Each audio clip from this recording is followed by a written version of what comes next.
नमस्कार साथियों, स्वागत है आप सभी का। देखिए अपना जो यहाँ पे चल रहा था, अपन भक्ति काल को लेके बात कर रहे थे। भक्ति काल में अपने 2 जो कवि हैं वो यहाँ पर हो चुके हैं। आज अपन जो तीसरे हमारे जो कवि रहते हैं उसको लेके हम बात करेंगे। रैदास ये कवि हैं और इनको जो है रविदास के नाम से भी जाना जाता है। इसमें आपको ज़्यादा कुछ याद नहीं करना। इसके द्वारा यहाँ पर देखिएगा अनंत द्वारा लिखित जो कबीर परिचयी है, उसमें रैदास ने रामानंद से जो दीक्षा लेने की बात कही थी। रामानंद के 12 शिष्यों में इनका प्रमुख स्थान है और मीरा ने जो है इनको जो है मीरा ने इनको दीक्षा इन्होंने जो है मीरा को दीक्षा दी थी। तो ये भी इसमें याद रखना है। बाकी इसमें कोई इम्पोर्टेंट मेरे ख्याल से है नहीं। यहाँ पे थोड़ा-सा और रहेगा कि आपकी रचनाएँ जो है वो रैदास की जो वाणी है उसमें संकलित हैं और गुरु ग्रंथ साहिब में भी जो है इनका उल्लेख मिलता है रैदास की वाणी के नाम से। और कुल 41 शब्द हैं यहाँ पे और यहाँ पे ये सारी चीज़ें इसमें याद करनी है। अब इसमें थोड़ा-सा ये वाला रहता है कि आडंबरहीन शैली व आत्मसमर्पण के क्षेत्र में रैदास का कोई सानी नहीं है। ये बात किसने कही थी? तो ये कही थी हजारी प्रसाद द्विवेदी ने। आगे देखिएगा, ये उदाहरण वगैरह कुछ याद नहीं करना आपको इसमें। आगे अपने जो दूसरे नंबर के जो लेखक रहते हैं वो है दादू दयाल। तो देखिए दादू दयाल का जो जन्म है वो संवत 1601 को यानी सन की बात करें तो 1544 ईस्वी को जो है अहमदाबाद गुजरात में होता है। और आपका साधना स्थल जो है वो दरीबा रहा है। ये चीज़ें इसमें इंपॉर्टेंट रहती हैं। ये कई बार जो है आपने देखा होगा अकबर के निमंत्रण पर ये फतेहपुर सीकरी भी गए थे। रचनाएँ जो है वो हरडे वाणी में संकलित हैं। दूसरा संकलन अंकवधु के नाम से है और इसके प्रमुख शिष्यों की बात करें तो संत रज्जव जी हैं, संत दास हैं, जगन्नाथ दास हैं और सुंदर दास इनके प्रमुख शिष्य हैं। चलिए आगे बढ़ते हैं। आगे देखिएगा कि परब्रह्म संप्रदाय जो है वो इन्होंने ही चलाया था। वर्तमान में ये दादू पंथ के नाम से जो है वो प्रचलित है। भक्तमाल में इनके 52 शिष्यों को बताया गया है और 52 स्तंभ ये कहलाते हैं। इनमें रज्जब और सुंदरदास का स्थान महत्वपूर्ण है। चलिए यहाँ पे वर्तमान में जो है वो आचार्य जो परशुराम चतुर्वेदी जी हैं, उनके द्वारा संपादित पुस्तक दादू दयाल का प्रचलन जो है वो काफ़ी ज़्यादा है। और यहाँ पे इतनी चीज़ें आपको याद रखनी है। इसके अलावा नारायणा नारायणा जयपुर में जो है इन्होंने अंतिम सांस ली थी, ये बात भी आपको याद होनी चाहिए। चलिए आगे बढ़ते हैं। आगे हैं अपने अगले लेखक जो रहेंगे वो रहेंगे सुंदरदास। देखिएगा संत दादू के शिष्य जो परंपरा है उसमें सुंदरदास का स्थान जो है वो सर्वोपरि है। 11 वर्ष की अल्पायु में संत रज्जब के साथ में जो है काशी की यात्रा की। उसके बाद में समस्त विद्याओं में ये पारंगत हो जाते हैं और अंत में वो शेखावाटी में भी आए थे। फतेहपुर में एक गुफा में वो निवास भी करने लगे थे। देशाटन इन्हें बहुत ज़्यादा प्रिय था। 42 ग्रंथों की इन्होंने रचना की है जिसमें ज्ञान समुद्र और सुंदर विलास इसकी प्रमुख रचनाएं हैं। अगले अपने में बात करूँ तो यहाँ पर श्रृंगार रस के ये कट्टर विरोधी माने जाते हैं। ये इंपॉर्टेंट इसमें चीज़ रहेगी। अगले अपने जो कवि हैं वो हैं नानक देव। नानक देव संवत 1469 ईस्वी से 1538 तक इनका जीवन काल रहा है और नानक पंथ के प्रवर्तक गुरु नानक इतिहास प्रसिद्ध व्यक्ति हैं। इन्हें सिख पंथ को जो है वो सैनिक वृत्ति से जो है वो अनुरंजित करने का काम भी किया था। जन्म लाहौर के निकट तलवंडी नामक गांव में हुआ था और ननकाना साहब के नाम से भी प्रसिद्ध हैं। ठीक है, ये सारी चीज़ें इसमें इंपॉर्टेंट हैं। आगे देखिएगा कि श्रीचंद ने विख्यात उदासी संप्रदाय जो है वो उसकी स्थापना की थी। ये मोस्ट इंपॉर्टेंट बात है। प्रसिद्ध रचनाएं हैं गुरु नानक की। पहली रहेगी अस दीवार है, नसीहतनामा है, सोहेला है और रही रास है। ठीक है, चलिए ये कुछ इंपॉर्टेंट ग्रंथ हैं। आगे मैं बात करूँ तो यहाँ पर गुरु नानक का जो दर्शन है वो जप्पू जी के नाम से भी जाना जाता है। अगले अपने जो लेखक रहेंगे जो कवि हैं वो हैं जम्मनाथ जी। भक्ति कवि श्रृंखला में सबसे सर्वश्रेष्ठ कवि माने जाते हैं भक्त जम्मनाथ जी। जन्म 1451 ईस्वी को होता है। पीपासर नागौर जोधपुर राज्य का उस समय ये भाग था और आप राजपूत परिवार से थे और आपने 34 वर्ष की आयु तक एक भी शब्द जो उच्चारण है वो नहीं किया था और संतों की वाणियाँ वो करने लगे थे। आगे बढ़ते हैं। आगे देखिएगा, यहाँ पर आगे हम बात करें तो अगले अपने यहाँ पर इम्पोर्टेंट चीज़ है कि जम्बनाथ ने जो है 29 नियम बनाकर विश्नोई संप्रदाय का जो स्थापना थी वो की थी। अगले अपने रहेंगे हरिदास निरंजनी हैं।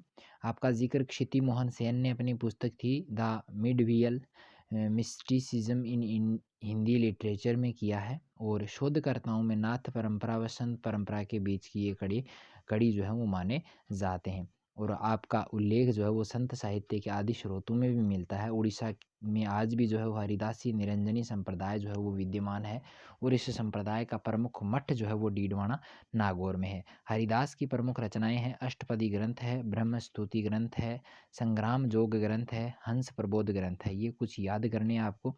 ठीक है। अगले अपने जो रहेंगे वो रहेंगे संत सिंगा। तो संत सिंगा जन्म मध्य प्रदेश के बड़वानी रियासत में होता है। आज जो है नीमच के नाम से ये प्रसिद्ध है। इनका उल्लेख नाबादास में मिलता है, जो भक्तमाल नाबादास द्वारा रचित भक्तमाल की जो रचना है उसमें देखने को मिलता है। अगले अपने रहेंगे लालदास जी। तो लालदास जी ने जो है वो लाल पंथ के प्रवर्तक ये माने जाते हैं। और धौड़ी धूप गांव में जो है वो इनका जन्म होता है। और आपके अनुयायी हिंदू और मुसलमान दोनों ही हैं भाई। मेव पंथ के लोग आपके सर्वाधिक जो है वो अनुयायी माने जाते हैं। अगले रहेंगे मल्लुक दास। तो मल्लुक दास का आविर्भाव उस समय हुआ था जब अकबर के साम्राज्य का दीपक हिंदुओं के स्निग्ध स्नेह से जगा हुआ था। और इसकी प्रमाणिक ग्रंथ है विभव, विभूति, भक्त बच्छावली। ठीक है। चलिए आगे बढ़ते हैं। आगे देखिएगा, इनके बाद में आता है नंबर, वो है बाबा लाल का।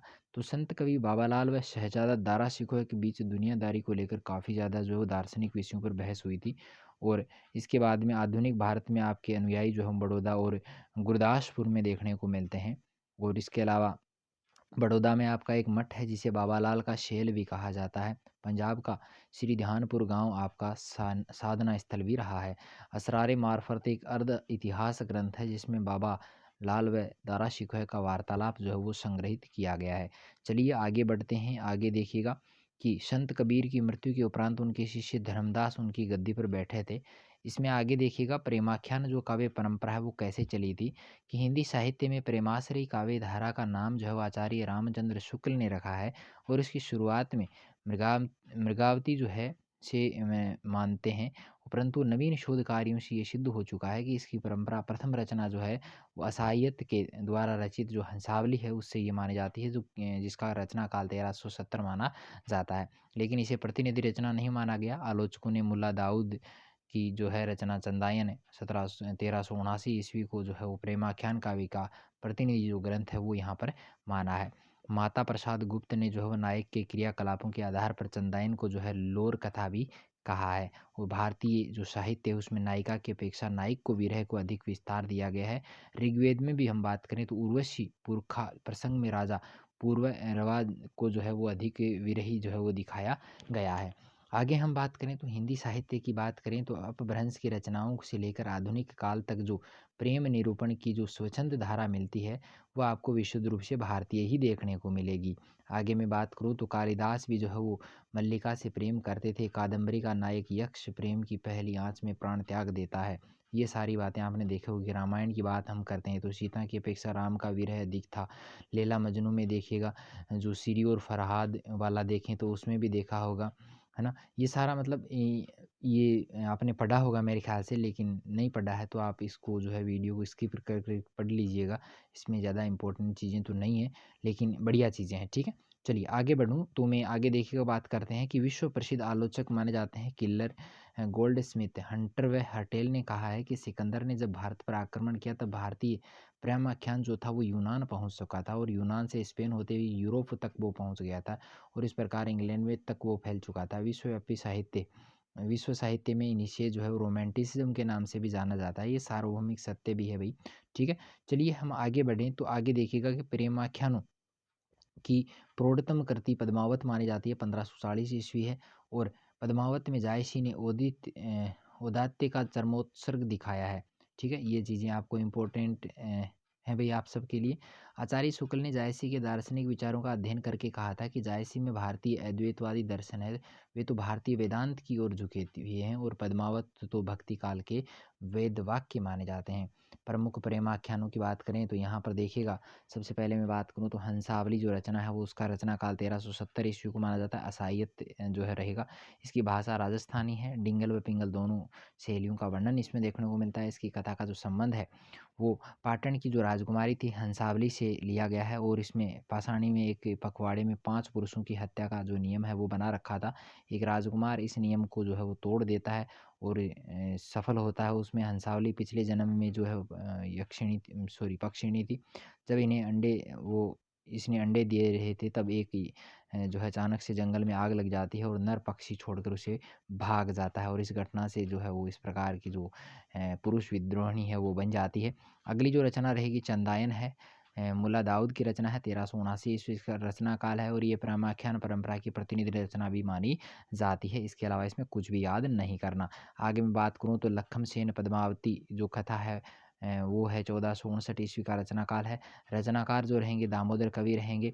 दूसरा नाम वीर कथा जो है वो इसका रहता है। आगे मैं बात करूँ तो अगला जो रहेगा वो रहेगा सत्यवती कथा, 1501 ईस्वी इसका रचना काल है। ईश्वर दास इसके लेखक हैं। इसके रचयिता सगुण उपासक जो है वो ईश्वर दास रहे हैं। ठीक है, चलिए आगे बढ़ें। तो मृगावती का जो रचना काल है वो 1503 है। शेख कुतुबुन इसके लेखक माने जाते हैं। ठीक है, अगला जो रहेगा वो रहेगा माधवानल कामकंदला जो रहेगा, इनके लेखक गणपति हैं। 1527 इसका रचना काल है और गणपति के नायक माधव व नायिका जो है वो कामंद कला के प्रेम का सरस निरूपण जो है इसमें किया गया है। आगे मैं बात करूँ तो यहाँ पर देखिएगा अगली जो रचना है वो है पद्मावत। पद्मावत का रचना काल 1540 माना जाता है। जायसी इसके लेखक रहते हैं। ठीक है, और यहाँ पर थोड़ा सा ये हो गया। चलिए, जायसी ने इस रचना में जो है वो चिश्ती संप्रदाय की जो परंपराएं हैं उसको आगे बढ़ाया है। और जायसी के पद्मावत में 7 चौपाइयों के बाद में एक दोहा लिखा गया है जिसे आलोचक कहते हैं कड़वक् पद्धति के नाम से भी जानते हैं। आगे मैं बात करूँ तो पद्मावत की भूमिका में जायसी देखो लिखते हैं कि मेरी रचना सामान्य बुद्धि के पाठकों के लिए जो है वो समासोक्ति के समान है, असाधारण बुद्धि के पाठकों के लिए अन्योक्ति है।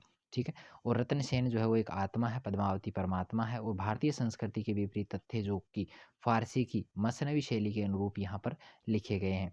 आगे देखिएगा कि हिंदी की जो प्रतीक परंपरा में पद्मावत को जो है आधार ग्रंथ माना गया है और ये सारी चीज़ें इसमें आप देख लीजिएगा। पद्मावत का जो केंद्र बिंदु है वो है यह तन जारो छार कवि कहो कि पवन उड़ाए। आगे देखिएगा कि मधुमालती जो इसकी रचना है, मधुमालती रचना के लेखक माने जाते हैं मंजन। 1545 ईस्वी इसका रचना काल है और कवि और मंजन ने पूर्व जन्म के प्रणय संस्कारों को इस रचना में जो है उद्घाटित भी किया है। अगली जो अपना यहाँ पर रचना रहती है वो है रूप मंजरी। रचना काल इसका 1568 माना जाता है। नंददास इसके लेखक हैं और भाषा इसकी जो है वो ब्रज मानी जाती है। अष्टछाप के जो प्रसिद्ध कवि हैं नंददास जी, उन्होंने ये लिखी है। और यहाँ पर आगे हम बढ़ते हैं, देखिएगा कि क्योंकि रूप मंजरी विवाहिता थी तो इसके बावजूद भी प्रणय सपनों की पूर्ति हेतु सामाजिक व पारिवारिक मर्यादाओं का जो उल्लंघन है वो कर जाती है। आगे मैं बात करूँ तो नंदनाथ जात जो है वो अष्टछाप के एकमात्र कवि हैं जिन्होंने प्रेमाख्यान लिखा है, तो ये भी इसमें इम्पोर्टेंट रहता है। आगे है कि प्रेमाख्यान काव्य परंपरा में सर्वाधिक प्रेमाख्यान जान कवि 29 की लिखे हैं और नल दमयंती की प्रसिद्ध कथा भी जान कवि ने ही लिखी है। ये भी आपको याद करना है। आगे देखिएगा, सिर्फ नाम याद करने हैं। हिताई जो चिताई वार्ता है वो 1590 इसका रचना काल है। नारायण दास इसके लेखक माने जाते हैं। अगली है माधवानल कामकंदला जो है वो इसका रचना काल 1584 है। आलम इसके कवि हैं। आगे बात करें तो चित्रावली 1613 ईस्वी जो है वो इसकी रचना काल है। उस्मान इसके जो है वो लेखक माने जाते हैं।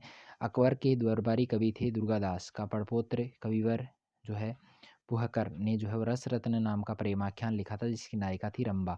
ठीक है, याद रखना है। प्रेमाख्यान की विशेषताओं में देखिएगा कि जो है प्रेम आख्यान जो है वो एक प्रबंध काव्य है। अधिकतर प्रेमाख्यान अवधी भाषा में लिखे गए हैं। सभी प्रेमाख्यानों का प्रधान जो रस है वो भी प्रलंब श्रृंगार रस है। सभी प्रेमाख्यान हिंदू प्रेम कथाओं व संस्कृति पर आधारित है। प्रेमाख्यानों में 12 मासा शैली व परिगणना शैली का भी प्रयोग किया गया है। सभी प्रेमाख्यान काव्य का केंद्र बिंदु की मैं बात करूँ तो नारी और जो है उसका प्रेम रहा है। आगे देखिएगा कि प्रेमाख्यान काव्य परंपरा में फारसी के सौंदर्य शास्त्र व मसनवी जो शैली है उसका प्रयोग भी देखने को मिलता है। और प्रेम काव्यों में लौकिक प्रेम के माध्यम से जो अलौकिक प्रेम की जो व्यंजना है वो भी इसमें की गई है। ठीक है, पूरा का पूरा समझ में आया होगा। फिर भी आपकी कोई समस्या हो तो आप बेझिझक कमेंट कीजिएगा। वीडियो हमारा पसंद आता है तो लाइक जरूर करें। तो मिलते हैं एक नए वीडियो के साथ में, तब तक के लिए थैंक यू।